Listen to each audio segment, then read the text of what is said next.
آدم علیہ السلام روئے زمین پر بسنے والے تمام انسانوں کے باپ ہیں۔ ان سے پہلے کوئی بشر نہ تھا۔ آپ کے بعد جو بھی پیدا ہوا وہ آپ کی اولاد میں سے ہے۔ اللہ تعالیٰ نے حضرت آدم علیہ السلام کو یہ شرف بخشا کہ انہیں اپنے مبارک ہاتھوں سے انسانی صورت میں پیدا فرمایا۔ انہیں تمام دنیا کے کونے کونے سے جمع کی گئی خاک سے پیدا کیا گیا، پھر ان میں اپنی روح پھونکی۔ جب روح ان کے سر کی طرف سے داخل کی گئی تو ان کو چھینک آئی۔ انہوں نے الحمدللہ کہا۔ چونکہ آدم علیہ السلام کو تمام زمین سے جمع کی گئی مٹی سے پیدا کیا گیا تھا جو مختلف رنگوں کی تھی، وہ کہیں سفید، کہیں کالی، کہیں سرخ، کہیں درمیانے رنگ کی ہے، کہیں نرم ہے، کہیں سخت ہے، تو ان کی اولاد بھی مٹی کی خاصیت کے مطابق پیدا ہوئی۔ ان میں سفید بھی ہیں، سرخ بھی، کالے بھی، نیک اور بد بھی، نرم خو اور سخت طبیعت والے بھی۔ جس روز آدم علیہ السلام پیدا ہوئے وہ جمعہ کا دن تھا۔ اسی روز انہیں جنت میں داخل کیا گیا۔ جمعہ ہی کے دن انہیں اس سے نکالا بھی گیا اور اسی دن قیامت قائم ہوگی۔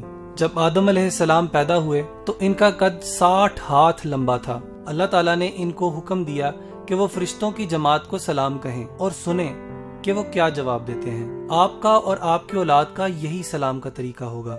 آدم علیہ السلام نے فرشتوں سے کہا السلام علیکم، یعنی تمہارے اوپر سلامتی ہو۔ فرشتوں نے جواب میں کہا وعلیکم السلام ورحمۃ اللہ، یعنی تمہارے اوپر اللہ کی رحمتوں کا اضافہ کر دیا۔ جب اسلام آیا تو مسلمانوں کو یہی حکم دیا گیا کہ جب ایک دوسرے سے ملیں تو السلام علیکم کہیں۔ اسی طرح ہم اپنے ملنے والوں کو امن و سلامتی کا پیغام دیتے ہیں۔ آدم علیہ السلام کو پیدا کرنے کے بعد اللہ تعالیٰ نے فرشتوں کو حکم دیا کہ وہ آدم کو سجدہ کریں۔ انہوں نے اللہ کے حکم کی تعمیل کی۔ ابلیس نے آپ کو سجدہ کرنے سے انکار کر دیا۔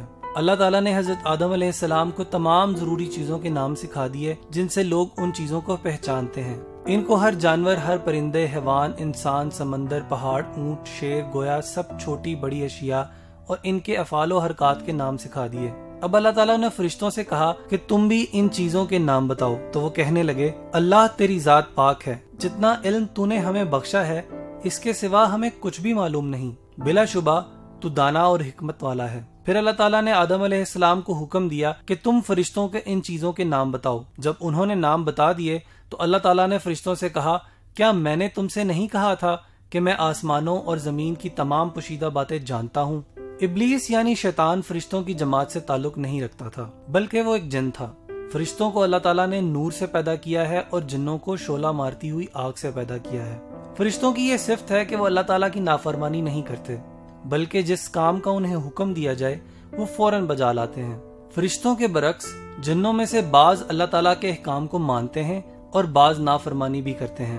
جب اللہ تعالیٰ نے فرشتوں کو حکم دیا کہ وہ آدم علیہ السلام کو سجدہ کریں تو تمام فرشتوں نے آدم علیہ السلام کو سجدہ کیا، مگر ابلیس کہنے لگا کہ میں اس سے افضل اور بہتر ہوں، مجھے آگ سے پیدا کیا گیا ہے جبکہ آدم علیہ السلام کو مٹی سے پیدا کیا گیا ہے، لہٰذا میں اسے کیسے سجدہ کروں؟ اس نے فخر اور تکبر کیا، اپنے آپ کو بڑا اور افضل جانا، آدم علیہ السلام کو حقیر اور کمتر جانا۔ اس کا عذر بڑا ہی بیکار اور غلط تھا۔ جب ابلیس نے اللہ تعالیٰ کے حکم کی نافرمانی کی تو اللہ تعالیٰ اس سے ناراض ہوئے اور اس کو حکم دیا کہ تو میری بارگاہ سے نکل جا، تو مردود ہے، اور اس کا مقام اور مرتبہ بھی چھین لیا۔ شیطان اللہ تعالیٰ سے کہنے لگا مجھ کو قیامت کے دن تک کی زندگی دے دے، یعنی مجھے موت نہ آئے۔ اللہ تعالیٰ نے اس کو قیامت تک کی زندگی عطا فرما دی۔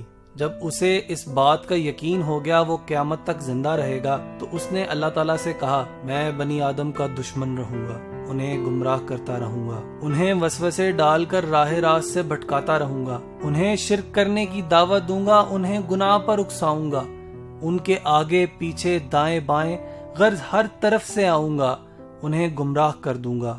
اب ہر وہ شخص جو شیطان کی بات مانے بد نصیب ہے، اور جو شخص اس کی مخالفت کرے اور اس کی بات نہ مانے وہ خوش نصیب ہے۔ شیطان کو جنت سے نکال کر آدم علیہ السلام کو وہاں آباد کیا گیا۔ آپ جنت میں اکیلے تھے، آپ کا کوئی ساتھی نہ تھا جس سے انہیں تسکین ہوتی۔ اللہ تعالیٰ نے آدم علیہ السلام کی پسلی سے حوا علیہ السلام کی نام کی عورت کو پیدا فرمایا۔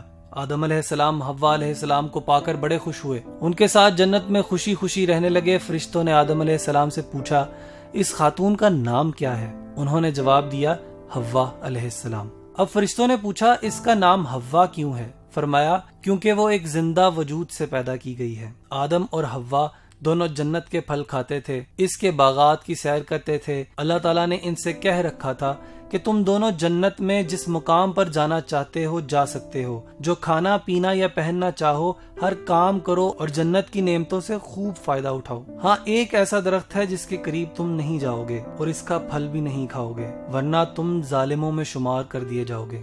ایک دن ابلیس آدم علیہ السلام اور ان کی اہلیہ کے پاس آیا اور کہنے لگا، آپ کو معلوم ہے کہ اللہ تعالیٰ کی ذات نے آپ کو اس درخت کے قریب جانے اور اس کا پھل کھانے سے کیوں منع کیا ہے؟ وہ بولے، ہمیں تو معلوم نہیں۔ اس نے کہا، یہ ایسا درخت ہے جو کوئی اس کا پھل کھائے گا وہ ہمیشہ زندگی پائے گا، اس کو موت نہیں آئے گی اور وہ ایسی بادشاہت کا مالک ہوگا جو کبھی زائل نہ ہوگی۔ اس نے قسمیں کھا کھا کر اپنی بات کا یقین دلا دیا۔ آدم اور حوا نے ابلیس کی بات مان لی اور اس درخت کا پھل کھا لیا۔ جیسے ہی انہوں نے پھل کھایا، ان کے جسم سے جنت کے کپڑے اتار لیے گئے، وہ دونوں بے لباس ہو گئے۔ اب وہ جنت کے درختوں کے پتے توڑ توڑ کر اپنا جسم چھپانے لگے۔ انہیں احساس ہوا کہ انہوں نے اللہ کے حکم کی عدولی کر کے سخت گناہ کیا ہے۔ وہ اپنے اس فعل پر بڑے نادم اور شرمندہ ہوئے، مگر بھول ہو چکی تھی۔ حضرت آدم علیہ السلام اور حوا نے اللہ تعالیٰ سے اپنی غلطی اور کوتاہی کی معافی مانگی اور خوب توبہ کی۔ اللہ تعالیٰ نے ان کی توبہ قبول کر لی، لیکن انہیں حکم دیا کہ دونوں جنت سے اتر جاؤ۔ ان کو بتایا کہ شیطان ان کا کھلا دشمن ہے، انہیں ہر چیز بنانے کے طریقے سکھائے۔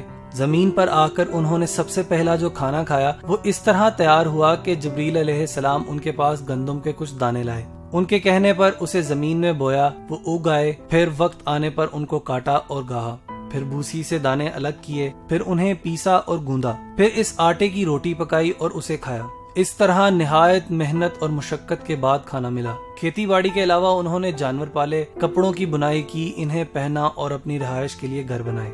زمین پر اترنے کے بعد آدم علیہ السلام اور حوا کے ہاں بہت سی اولاد پیدا ہوئی۔ ان کے ہاں ہمیشہ ایک جوڑا یعنی ایک بیٹا اور ایک بیٹی پیدا ہوتی تھی۔ جب اولاد بڑی ہوئی تو انہیں حکم دیا گیا کہ ہر لڑکے کی شادی دوسرے لڑکے کے ساتھ پیدا ہونے والی لڑکی سے کریں، دوسرے کی شادی پہلے کے ساتھ پیدا ہونے والی لڑکی سے کریں، یعنی اس لڑکی سے شادی کرنا جائز نہ تھا جو لڑکے کے ساتھ پیدا ہوئی۔ اب ان کی اولاد ہوتی چلی گئی۔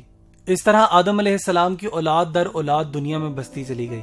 آدم علیہ السلام کی اولاد میں سے بعض لوگ بڑے نیکوکار تھے اور ان میں سے بعض بڑے شریر اور گناہ گار بھی تھے جو اللہ تعالیٰ کے احکامات کو نہیں مانتے تھے۔ ان میں سے ایک قابیل بھی تھا جس نے اپنے بھائی حابیل کو قتل کر دیا تھا۔ جب آدم علیہ السلام پیدا ہوئے تو ان کا قد 60 ہاتھ لمبا تھا، یہ کم و بیش 40 میٹر لمبائی بنتی ہے۔ گویا آدم علیہ السلام بڑے لمبے قد کے تھے، مگر وقت کے ساتھ ساتھ ان کی اولاد کے قد کم ہوتے چلے گئے۔ آج جس طرح ہمارے قد ہیں وہاں آ کر قد روک دیے گئے، تاہم اب بھی بہت سے لوگ لمبے قد والے اور بعض بالکل چھوٹے قد کے ہیں۔ مورخین کے خیال کے مطابق آدم علیہ السلام کے فوت ہونے تک ان کی اولاد در اولاد کی تعداد تقریباً 4 لاکھ تک جا پہنچی تھی۔ وہ 1000 سال تک زندہ رہے۔ جب وہ فوت ہوئے تو جمعہ کا دن تھا۔ فرشتے اللہ تعالیٰ کے پاس سے جنت کی خوشبو اور جنت کا کفن لے کر آئے اور ان کے بیٹے شیس علیہ السلام سے تعزیت کی۔ انہوں نے اپنی وفات سے پہلے اپنی اولاد کو شیطان سے دور رہنے اور اس کے مکر و فریب سے بچنے کی وصیت کی اور مشکل اوقات میں اللہ ہی سے مدد مانگنے کے لیے کہا، ربنا ظلمنا انفسنا وان لم تغفر لنا وترحمنا لنکونن من الخاسرین۔ اے ہمارے رب، ہم نے اپنے آپ پر ظلم کیا اور اگر تو نے ہمیں نہ بخشا اور ہم پر رحم نہ کیا تو یقیناً ہم ضرور خسارہ پانے والوں میں سے ہو جائیں گے۔